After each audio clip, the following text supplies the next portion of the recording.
peço aos irmãos que abram a sua Bíblia em Efésios capítulo 1, na carta de Paulo à igreja de Éfeso, capítulo 1, a partir do verso de número 1. Paulo direciona uma carta, e essa carta era uma carta circular. Alguns diziam que esta carta, ela alcançou Laodiceia. Outros diziam que alcançaram a região da Ásia. Mas a carta aos Efésios é uma carta muito linda, gloriosa, porque nos mostra, revela um Deus que ama abençoar. E eu quero aqui, irmãos, eu quero apoiar essa pregação nas riquezas insondáveis da graça de Cristo. Você crer num Deus, você crer em Cristo Jesus, que tem riquezas insondáveis, indescritíveis, em riquezas que não se pode mencionar, qualificar, quantificar, são grandes demais. E essas bênçãos, essas riquezas já foram liberadas para a sua vida. Cadê você que está recebendo destas riquezas? Irmãos, o rico aqui não é aquele que tem a prata ou o ouro, mas tem poder de Deus. Glórias a Deus por isso. O que nos faz uma igreja contente, uma igreja cheia da graça, virtuosa, não é ter o ouro e a prata, mas é ter Deus que cura, que levanta, que santifica, que redime o homem, que restaura o homem, que reconcilia o homem consigo mesmo. Amém? Glórias ao Senhor. A carta de Efésios, capítulo 1, verso 1 diz: Paulo, apóstolo de Jesus Cristo, pela vontade de Deus, aos santos que estão em Éfeso e fiéis em Cristo Jesus. A vós, graça e paz da parte de Deus, nosso Pai, e da do Senhor Jesus Cristo. Bendito o Deus e Pai do nosso Senhor Jesus Cristo, o qual nos abençoou. Você pode repetir comigo: o qual nos abençoou com todas as sortes de bênçãos espirituais nos lugares celestiais em Cristo Jesus. Glórias a Deus por isso. Como também nos elegeu nele antes da fundação do mundo, para que fossemos santos e irrepreensíveis diante dele em caridade, e nos predestinou para filhos de adoção por Jesus Cristo, para si mesmo, segundo o beneplácito da sua vontade, para louvor e glória de sua graça, pelo qual nos fez agradáveis a si no amado, em quem temos a redenção pelo seu sangue, a remissão das ofensas, segundo as riquezas da sua graça, que ele tornou abundante para conosco em toda a sabedoria e prudência, descobrindo-nos o mistério da sua vontade, segundo o beneplácito que propusera em si mesmo, de tornar a congregar em Cristo todas as coisas na dispensação da plenitude dos tempos, tanto as que estão nos céus, como as que estão na terra. Senhor, nós pedimos, Senhor, fale conosco, Pai. Derrama da sua graça e do teu poder, Senhor. E, ó Pai, que o Senhor, ó Pai, faça com que possamos entender as bênçãos que o Senhor tem liberado em Cristo Jesus para as nossas vidas, Pai. Nessa noite, em nome de Jesus, eu repreendo qualquer intervenção do diabo. Ele já perdeu. Na cruz do Calvário, o nosso Redentor iniciou uma fase de pisar na cabeça dele, Pai. Portanto, o Senhor, tudo aquilo que tem combatido contra a sua igreja, contra aquele que está aqui ouvindo esta palavra, Pai, vai cair por terra, Senhor. E mais uma vez, o seu nome, o glorioso nome, será glorificado, Pai. Assim eu oro em nome do seu Filho, Jesus Cristo. Amém. Pode tomar o seu assento glorificando a Deus. Glórias ao Senhor. Irmãos, esta carta é uma das cartas mais brilhantes do apóstolo Paulo. O apóstolo Paulo escreve dentro de um período de prisão. Esta carta, há um reformador chamado João Calvino, nas suas Institutas, ele declara que essa é a princesa, ela é a princesa de todas as epístolas. É como que a epístola mais profunda do apóstolo Paulo. Uma carta que direcionada a uma igreja, a uma região do qual havia uma igreja predominante, uma igreja mãe, chamada Éfeso. Esta igreja era uma igreja que havia provado do derramamento do Espírito Santo, havia provado de uma grande prosperidade espiritual. E Paulo, na prisão, sentiu a necessidade de escrever uma carta que fosse circular, direcionada a esta igreja, para mostrar à igreja o quão ela é abençoada. Irmãos, eu quero aqui justamente aplicar esta carta a você e dizer o quanto você é abençoado. Estas palavras, as palavras de Paulo, é direcionado a uma igreja de forma plena. Ela é direcionada a toda a igreja, ultrapassa a linha do tempo e chega a nós para nos abençoar na riqueza da profundidade da graça de Cristo. Paulo inicia esta carta direcionando, dizendo que ele é apóstolo de Jesus Cristo. O que representa isso, irmãos? Ele é o último apóstolo. Fora, além de o apóstolo Paulo, depois dele, não há mais nenhum apóstolo. Não existe, irmãos. Você vê no capítulo 15 da primeira carta de Coríntios, que ele defende o seu apostolado, dizendo que o apóstolo é aquele que viu Jesus fisicamente. Essa é uma prerrogativa que nenhum dos atuais apóstolos hoje, que se nomeiam apóstolos, podem preencher. Apóstolo é aquele que viu Jesus fisicamente e até mesmo ressurreto. Essa é uma das prerrogativas. Paulo defende dizendo que ele é um apóstolo, e um apóstolo segundo a vontade de Deus. Isso é importante olharmos aqui, porque Paulo, ele enxerga que o princípio da graça sempre parte da vontade de Deus. É por isso que ele foi chamado, e foi chamado para o apostolado.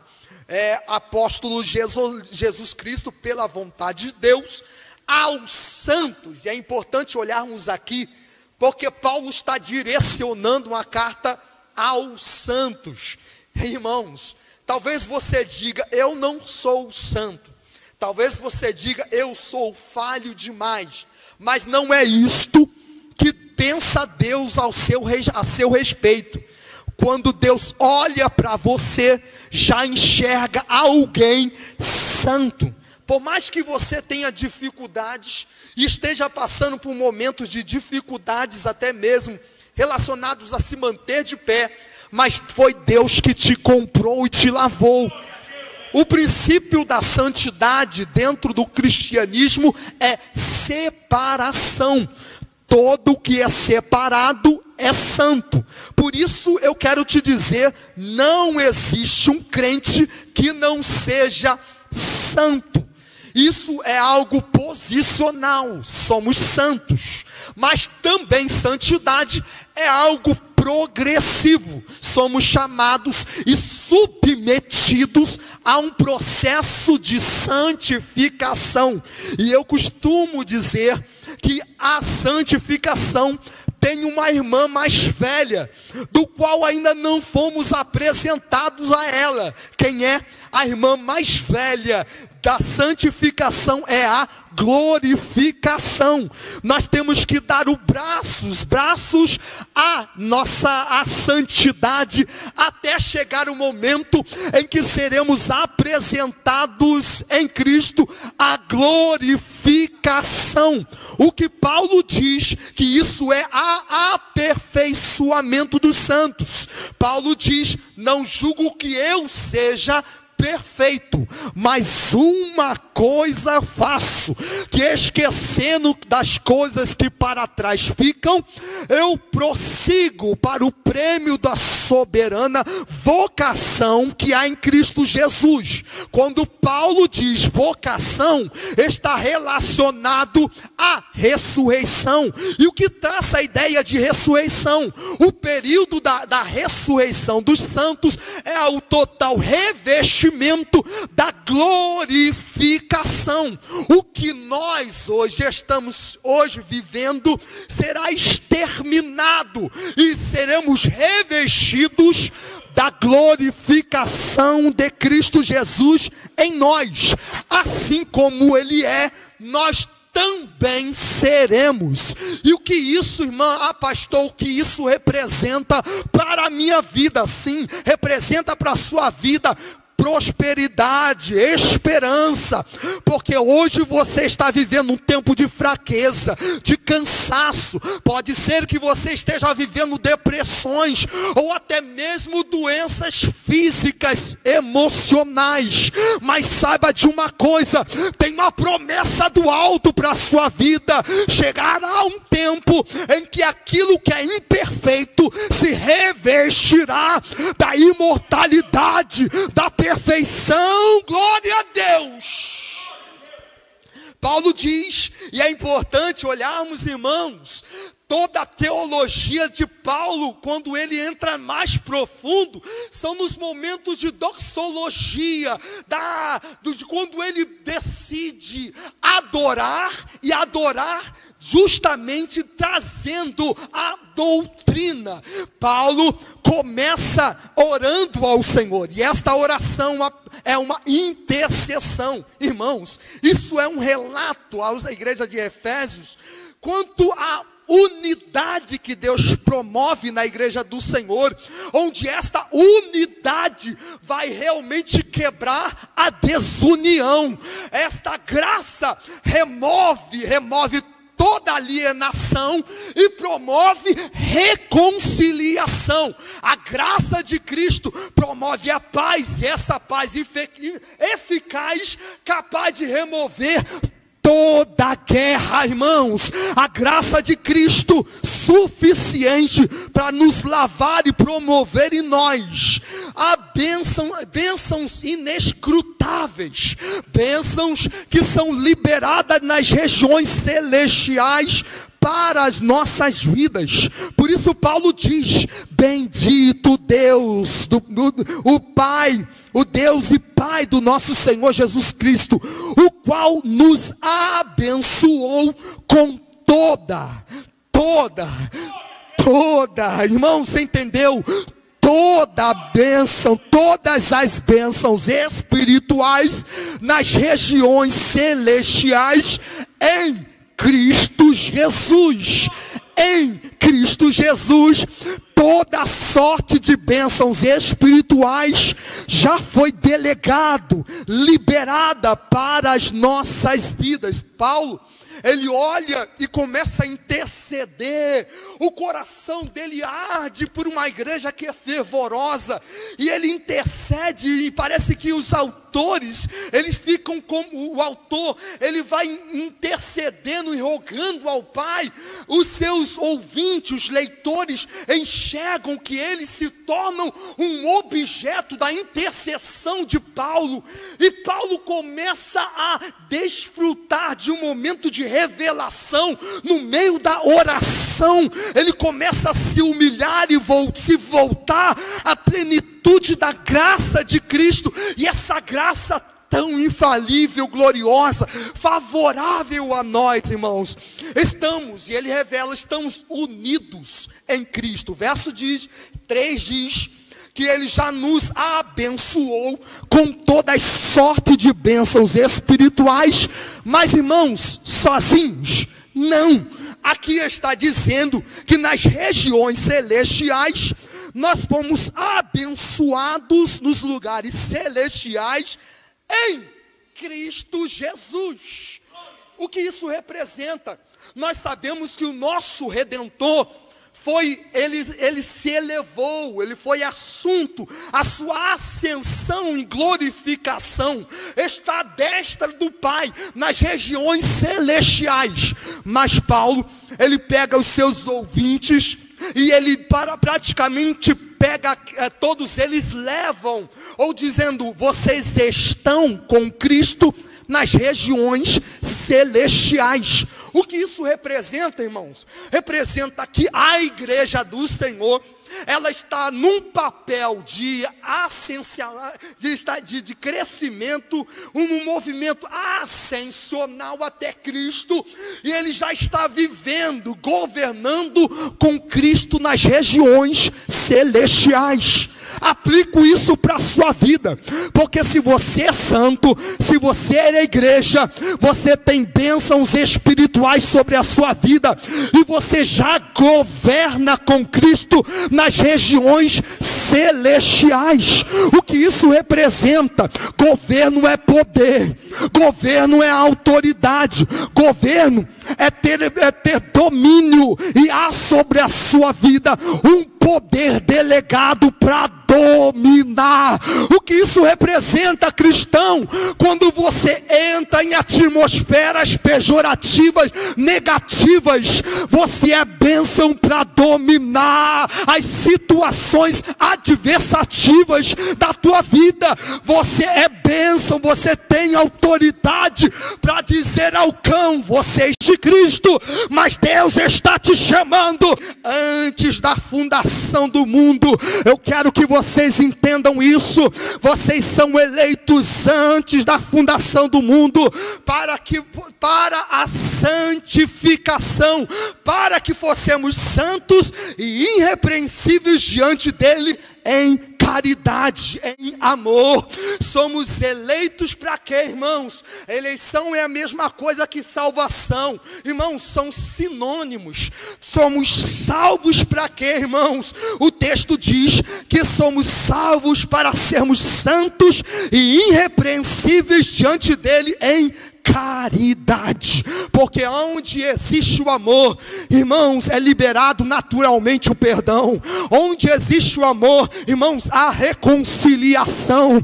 Onde existe o amor, irmãos, as picuinhas cessam, porque é o dom perfeito de Deus. Onde o amor é praticado, Deus é glorificado, mas onde o amor não está, Deus é envergonhado. O que Jesus espera da sua igreja é que pratique, irmãos. Ele sumariza.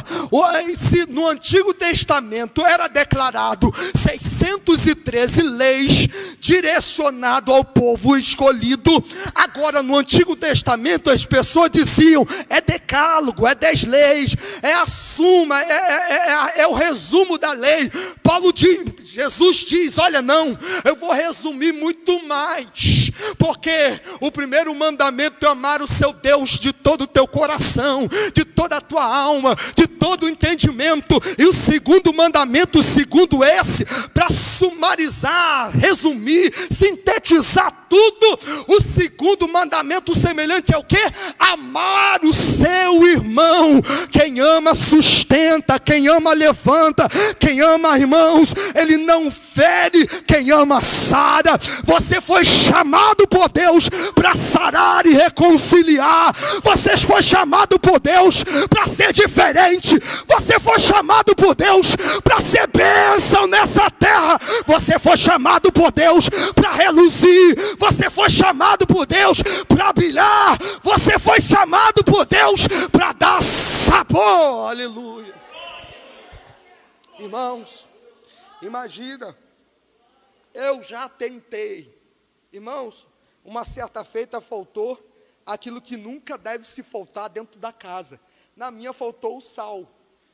E aí eu me aventurei a fazer um arroz sem sal.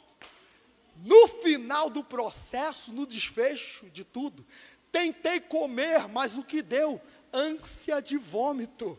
Eu não consegui digerir, porque faltava o essencial, sal, irmãos. Uma só pitadinha, um pouquinho de sal.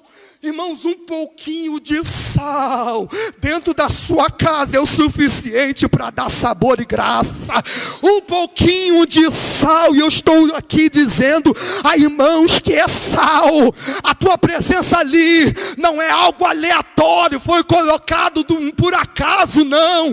A tua presença ali tem sentido, tem propósito, é chamado para ser diferente, é para ser sal.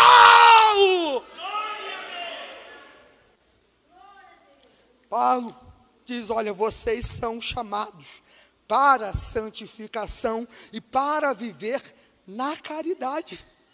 Ele nos predestinou para filhos da adoção por Jesus Cristo, para si mesmo, segundo o beneplácito da sua vontade, para louvor. Para que o cristão é salvo? O cristão é salvo para louvor e glória da sua graça, pelo qual nos fez agradáveis a si mesmo no amado. Lembra? O homem foi criado para a glória, e também é para a glória e louvor da glória que o homem é redimido. Essa é uma característica, e uma característica necessária para que possamos entender. Somos chamados para a remissão dos nossos pecados, para sermos diferentes e santos, para vivermos a total grandeza da nossa riqueza em Cristo Jesus. Estamos, irmãos, em Cristo, unidos a Cristo. Organicamente somos saudáveis porque estamos em Cristo. Mas a partir do momento em que você sai de Cristo, você é simplesmente uma vara seca, destinada à perdição, destinado à condenação. Mas se você estiver em Cristo, assim como João capítulo 15 diz, que todo aquele que está nele, ele é a videira verdadeira, nós somos os ramos. Todo aquele que está nele está fadado a dar frutos. Por quê, irmãos? Porque o cristão dá fruto. Ele dá fruto porque ele está na videira verdadeira. Ele está provando da natureza divina. Ele está provando da seiva, da oliveira. Ele está ali provando da natureza de Cristo, e à medida em que ele se alimenta de Cristo, mais fruto ele vai dando. Por quê? Porque Cristo está nele, assim como ele está em Cristo, no movimento, no sinergismo. Ele vive em Cristo, e Cristo vive nele. Assim, irmãos, Cristo nos chamou para estarmos em Cristo, vivendo num organismo saudável, no corpo de Cristo. Somos, irmãos, transformados, somos, irmãos, ressuscitados de uma situação de morte espiritual. A Bíblia diz que a depravação total, o pecado original entrou, a morte começou a imperar, mas em Cristo Jesus ressuscitamos, fomos por ele vivificados pelo Espírito Santo, como no capítulo 2, verso 1 diz, e vos vivificou estando vós mortos em vossas ofensas, em vossos pecados, em que noutro tempo dantes, segundo o curso deste mundo, segundo o príncipe de potestades do ar, do espírito que agora opera nos filhos da desobediência, entre os quais todos nós também dantes andávamos no desejo da nossa carne, fazendo a vontade da carne e dos pensamentos, e éramos por natureza filhos de Deus, como também os outros. Mas Deus que é riquíssimo, Deus que é riquíssimo em misericórdia, pelo seu muito amor em que nos amou, ele nos libertou. Você pode dar glória a Deus por isso. Ele te ressuscitou de um estado de morte espiritual. Mas Paulo não para por aí. Ele diz que também somos exaltados exaltados juntamente com Cristo nas regiões celestiais. E somos identificados com Cristo. O que representa isso? Quando os anjos do Senhor olham para a igreja de Cristo, eles já enxergam um povo adquirido e que já está vivendo glória com Cristo, irmãos. Essa é uma glória que nós provamos e provaremos. Irmãos, somos exaltados juntamente com Cristo. A carta de Efésios é algo glorioso, porque mostra uma igreja caída, um povo caído, sendo redimido, reconciliado com Cristo, e agora ela é enaltecida, ela é glorificada, ela é elevada às regiões celestiais. Lembra de Colossenses? Colossenses é a glória do Rei da Glória, a glória, aquele que tem a coroa de majestade, é rei, se torna plebeu, desce, se torna servo ali. Irmãos, ali a ideia é que Jesus, ele veio com uma face, ele veio com uma forma de escravo, e um escravo que prova de uma morte mais detestável. Qual é essa morte? A morte de cruz. Era a morte mais amaldiçoada da época, era uma morte que era considerada para a morte, algo que era extremo. Por quê? Porque ali eram as feridas, ali era considerado maldição. Jesus, por você, se fez maldito na cruz do Calvário. Jesus, por você, e para que você provasse da riqueza da sua glória e da graça de Cristo, ele provou a morte no seu lugar. Ele não provou simplesmente a sua morte, mas ele morreu a morte dele na cruz do Calvário, e essa morte dele na cruz do Calvário foi satisfatória, capaz de aplacar a ira divina e trazer bênçãos insondáveis, bênçãos incalculáveis sobre a igreja do Senhor. Paulo diz que agora estamos exaltados e somos identificados com Cristo. E a carta aos Efésios é muito bacana porque ela mostra isso. Essa ascensão da igreja, essa exaltação da igreja, a igreja sendo elevada enquanto Cristo, e Cristo, conforme o relato de Colossenses, Cristo desce. A ideia que dá ali é o Cristo que desceu, e Efésios narra uma igreja que está subindo. Qual é a ideia ali, irmão? Uma ideia é o encontro com Cristo, a igreja e Cristo se encontrando nas regiões celestiais. Uma igreja que prova de uma total reconciliação, uma igreja que prova, irmãos, de um ato bondoso de salvação da parte do Pai, que nos chama para vivermos em unidade, em total discernimento e apercebidos a respeito das coisas que estão passando no nosso meio.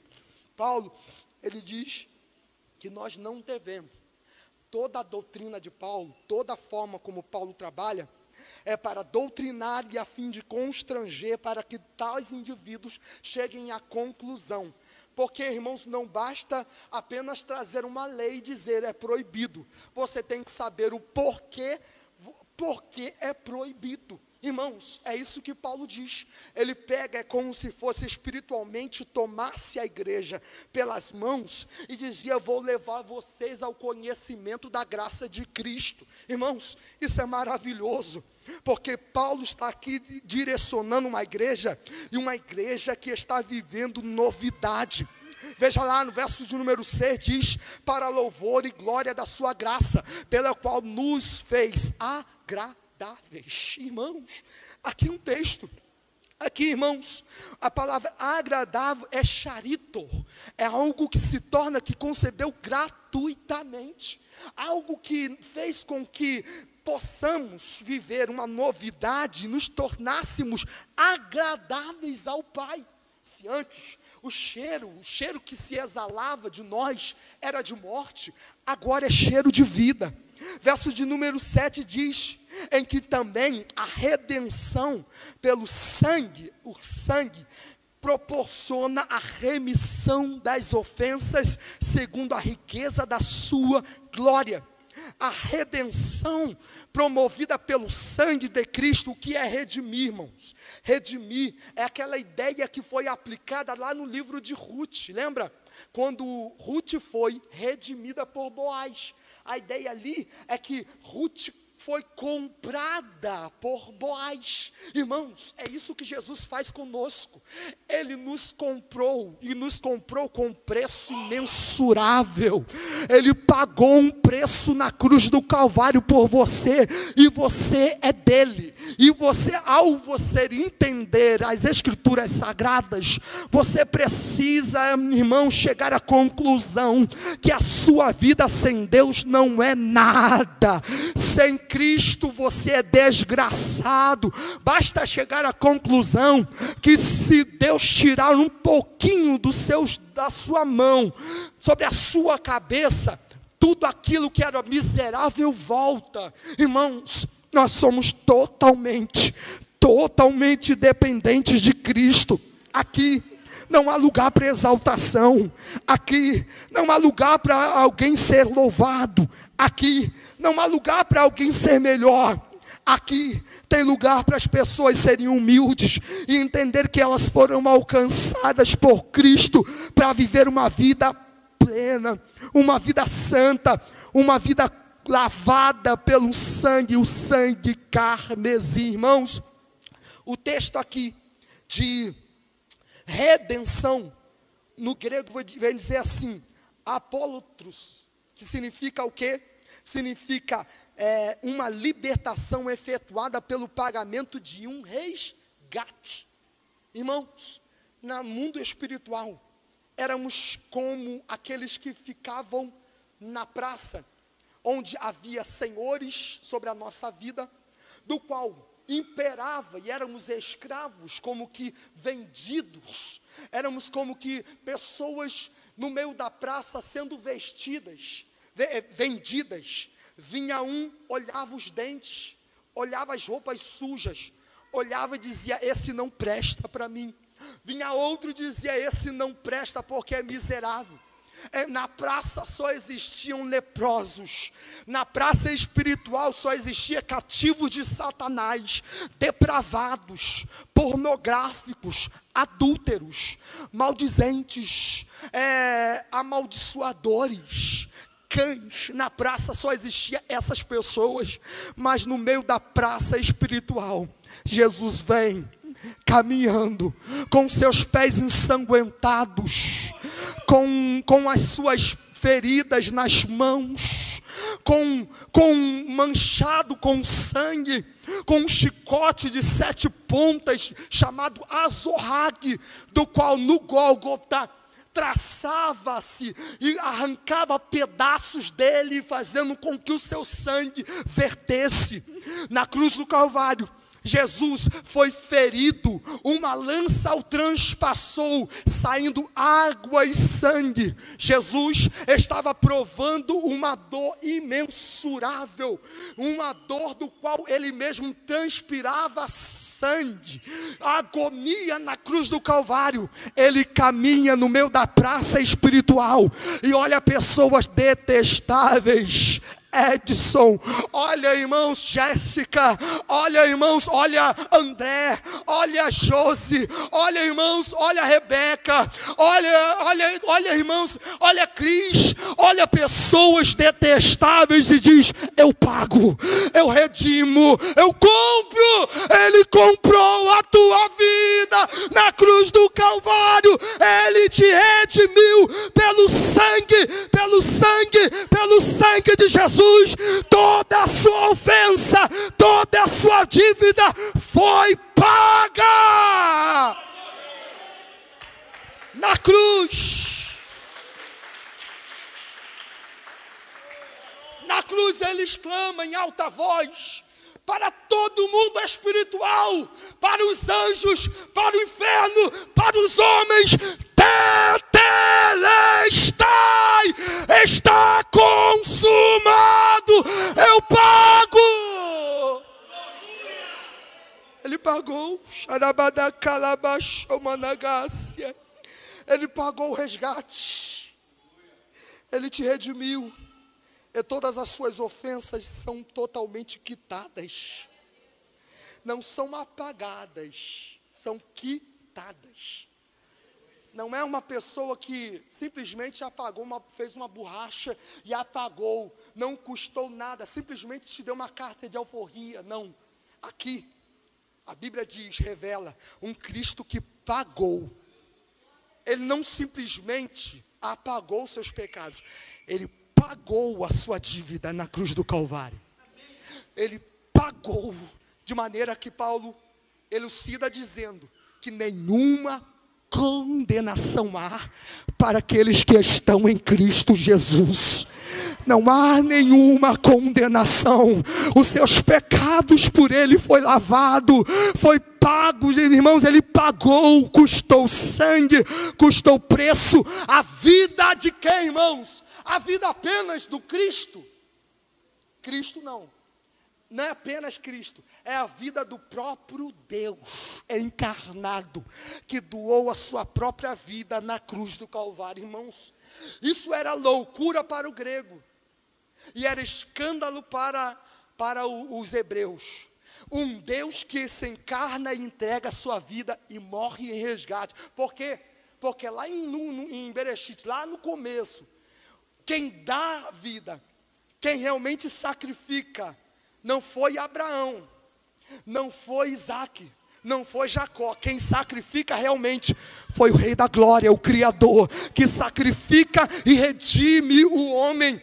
Todos os sacrifícios mosaicos, antes preconcebidos dentro da antiga aliança, eram apenas um vislumbre, uma espécie de uma alegoria para aquilo que iria acontecer na cruz do Calvário, quando o próprio Deus, Ele mesmo doaria a sua própria vida na cruz para salvar a sua igreja. Glórias a Deus por isso. E isso, irmãos, Ele diz que todos os nossos pecados são pagos. A remissão das ofensas, ou seja, o pagamento segundo a riqueza da sua graça. Novamente aqui, a palavra graça aparece como algo que nos favorece. Uma graça que realmente, irmãos, charisma. O que é charisma no grego? É receber sem mérito, é receber algo gratuito, é receber como dom, e um dom perfeito. Irmãos, a graça nos foi concedido como dom perfeito, é uma manifestação divina para nos levar de todos os nossos pecados, para nos conceber numa nova criação, uma criação do qual ela não mais é manchada pelo pecado, mas ela é redimida pelo sangue de Jesus na cruz do Calvário. Verso 8 diz que Ele tornou abundante. A palavra aqui abundante faz um sentido de um celeiro que não tem mais aonde se colocar. Abundante é algo que está tão cheio que não se pode mais introduzir. A graça é algo tão soberana, que é algo tão gloriosa, tão imensurável, que não se pode mais fazer nada. Ele fez tudo de forma abundante para conosco, em toda sabedoria e prudência. Deus nos transportou em amor para e vivemos uma vida em Cristo Jesus. Glória a Deus por isso. O preço da redenção é o sangue do Filho. Como num madeiro, um escravo que paga com a sua própria morte, irmãos. Essa aquisição fez com que almas que eram desprezadas viessem a ser redimidas com sangue vertido na cruz do Calvário. Porque, irmãos, e aí talvez você diga, olha, você está sem objetivo, você não tem conclusão, você simplesmente está lendo texto por texto. Mas a minha ideia aqui é de expor versículo por versículo para você entender como é que é o amor de Deus. Verso 9 diz, descobrindo-nos o mistério da sua vontade, segundo o beneplácito que propusera em si mesmo. é nele, no movimento trinitário, onde no seu santo conselho ele determinou salvar. Ele mesmo escolheu salvar. Verso 10 diz, de tornar a congregar, e o objetivo aqui, dentro da onisciência de Deus, o objetivo aqui é congregar em Cristo todas as coisas na dispensação da plenitude dos tempos. A ideia aqui, no grego da ideia, quando fala dispensação, a ideia ali é mordomia. Quando se fala mordomia, alguns traduzem como uma economia, algo que é ditado, que é organizado, que vai sendo tocado. E aqui, irmãos, é uma administração do qual quem gere, quem tem recursos, quem faz, é o Rei da Glória. O que isso representa, o que isso, aplicando a sua vida, irmãos, Cristo é que está no domínio, está controlando a sua vida. Pode ser que dentro das intempéries da vida, das dificuldades, das adversidades, você esteja questionando todo o mover de Deus. Mas quem começou a obra é Deus. Quem aperfeiçoa é Ele. Quem conclui é Ele. Assim não depende daquele que quer ou daquele que corre, mas de Deus que se compadece.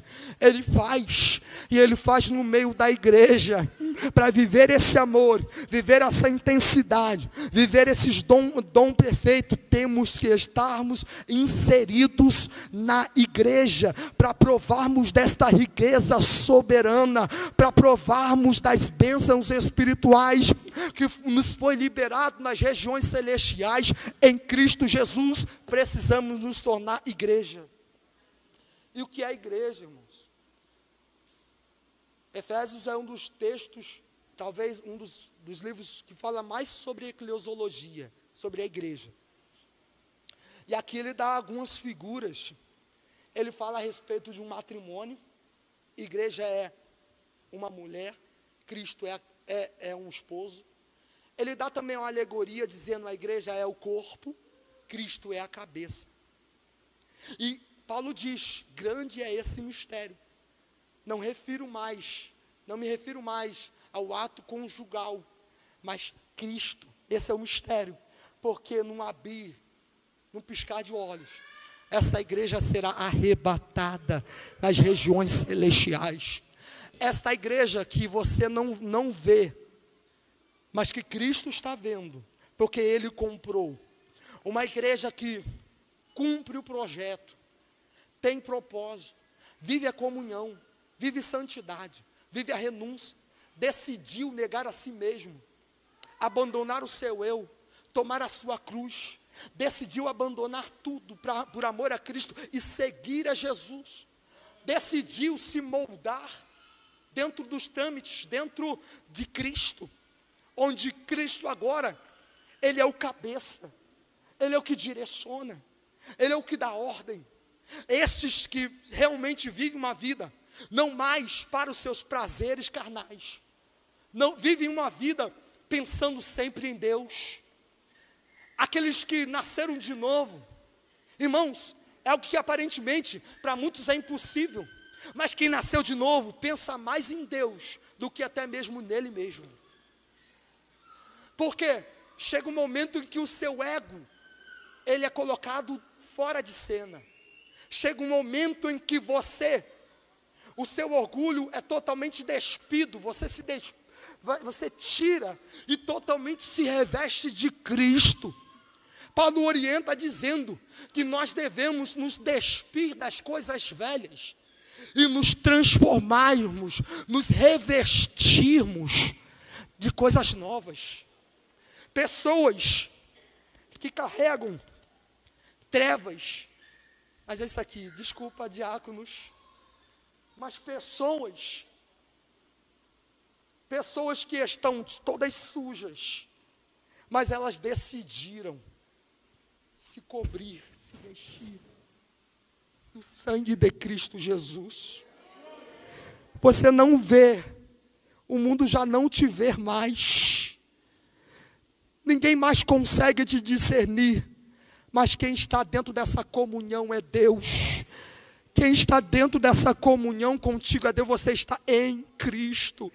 Não há mais lugar para você aparecer, não há lugar mais para o seu eu aparecer, não há lugar mais para o seu ego. Só quem é visto é o sangue de Jesus, só Cristo aparece. E quando você caminha, as pessoas não enxergam mais você, enxerga Cristo em você, irmãos.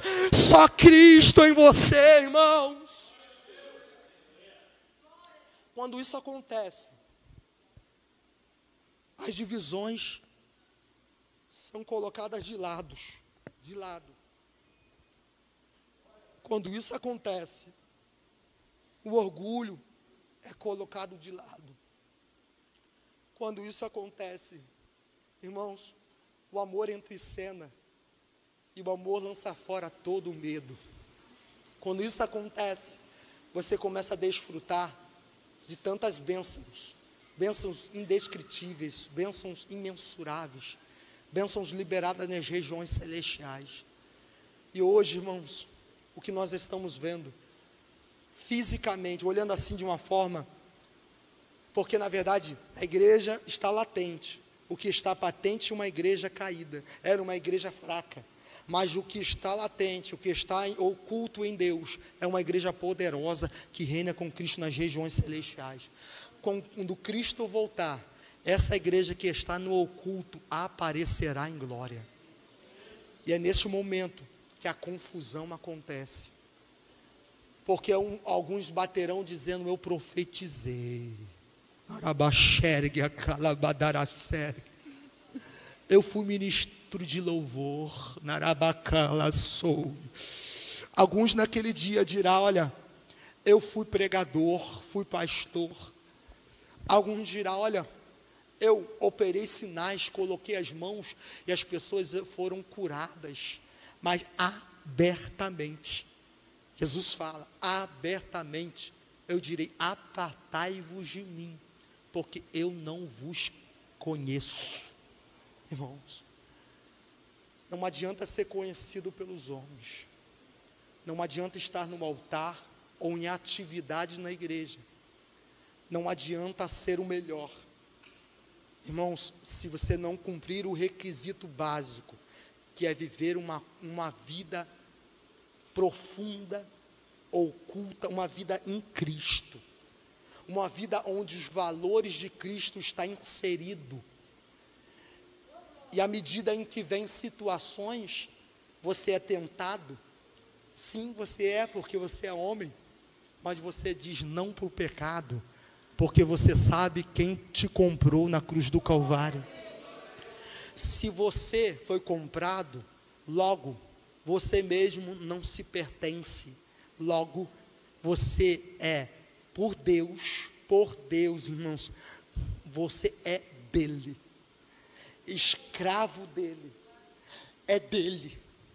Agora, onde está o nosso livre-arbítrio? Como Paulo fala, onde está a nossa jactância? Onde está o nosso prazer? Para o cristão redimido, que vive a vida oculta em Cristo, e oculta, quando eu me refiro, não é no sentido passivo, é no sentido ativo, porque ele vive uma vida em Deus, uma vida em Cristo. Ele é dele, Cristo é dele, e ele é de Cristo. Assim como no relacionamento conjugal, você se fez uma carne com uma mulher, de maneira que agora, como a Bíblia fala, na analogia ele diz que é uma carne, também a igreja é um corpo com Cristo, prova de uma comunhão, prova de uma unidade, e essa comunhão proporciona para a igreja mudança, características divinas.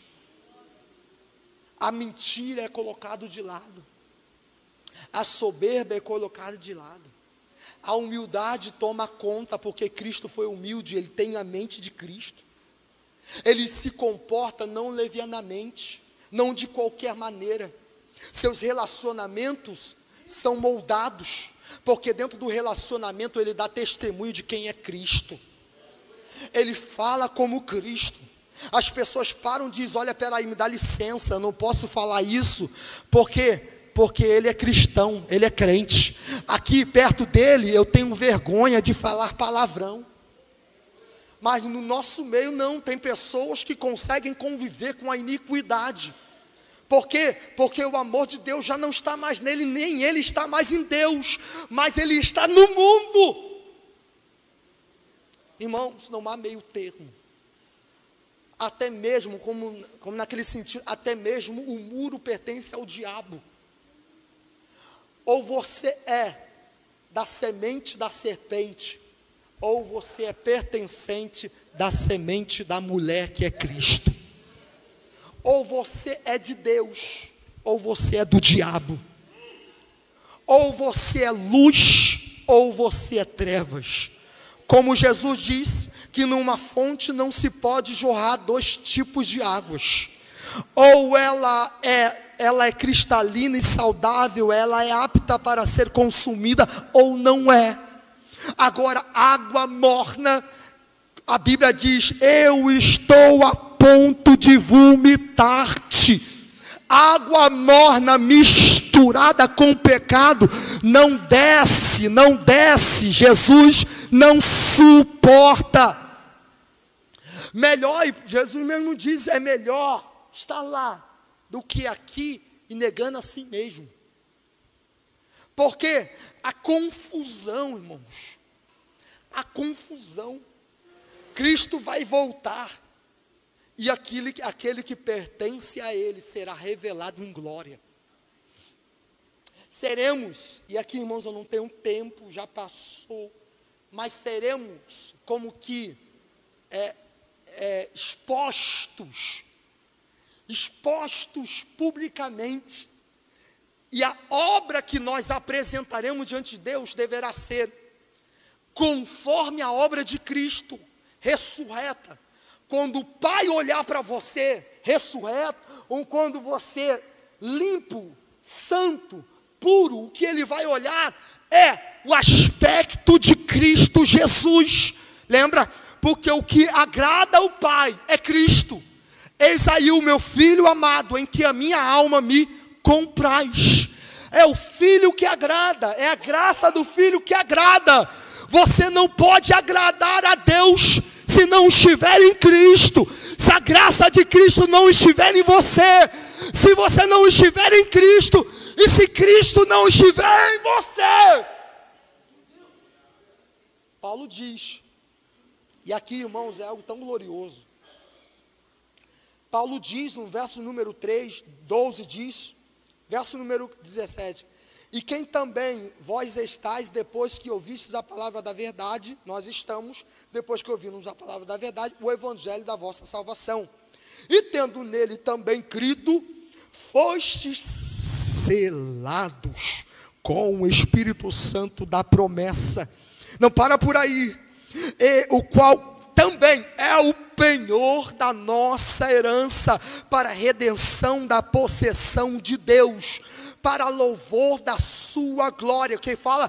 Para a redenção da possessão, quando Deus está possuindo, adquirindo o ato expiatório e vicário de Cristo Jesus no Calvário, está possuindo para si um povo, e um povo que não anda mais conforme a sua imagem caída, mas conforme a imagem daquele ao qual o conquistou.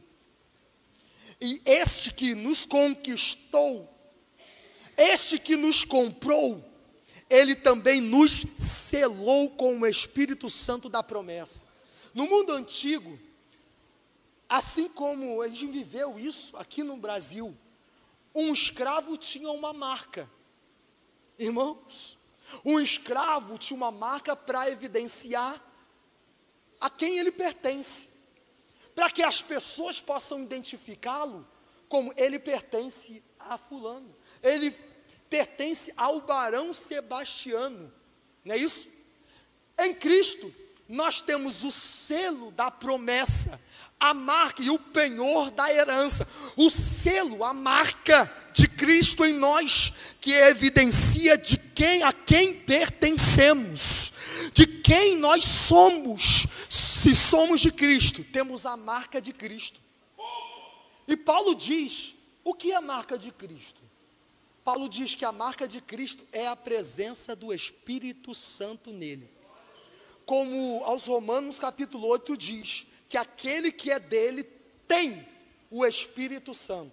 Paulo ele aborda muito bem, quando se fala que nós somos o templo do Espírito Santo. E ele possui, a palavra ali é ciúme.